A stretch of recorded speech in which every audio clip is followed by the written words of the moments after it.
So hello বন্ধুরা, কেমন আছো? আশা করি অনেক ভালো আছো। আমিও অনেক ভালো আছি। তো অনেক দিন পর আমি যখন সিএস র্যাঙ্ক খেলি, এনিমি পিটাতে পিটাতে আমার অবস্থা। তো বন্ধুরা, যারা এখনো আইডিটা সাবস্ক্রাইব করো নাই, তারা দ্রুত সাবস্ক্রাইব করো এবং পাশে থাকা বেল বাটনটি অন করো। নতুন নতুন ভিডিও পেতে আইডিতে চোখ রাখো। তো বন্ধুরা, আর কথা বাড়াবো না, চলো গেমে ফোকাস করা যাক। প্রথম রাউন্ডে আসতে না আসতে ঠাস করে একটাকে ভরে দিলাম এবং ক্লিয়ার দিয়ে দিলাম। তারপর পরের রাউন্ডে চলে আসতে না আসতেই আরেকটাকে নক করে দিলাম। তারপর ক্লিয়ার দিয়ে দিলাম। ওই সাইডে গিয়েই আরেকটাকে নক করে দিলাম, আবার আরেকটাকে ভরে দিলাম,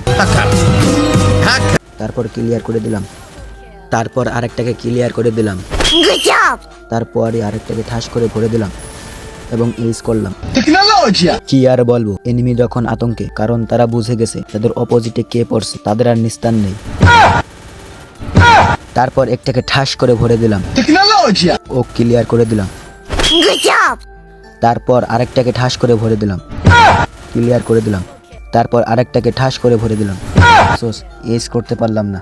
পরের রাউন্ডে এসেই একটাকে ভরে দিলাম, তারপর আরেকটাকে, তারপর আরেকটা। কি হইল? এস কি আর হবে না? লাস্ট রাউন্ড এসেই একটাকে নক করলাম, আরেকটা হেডশট। ভুয়া।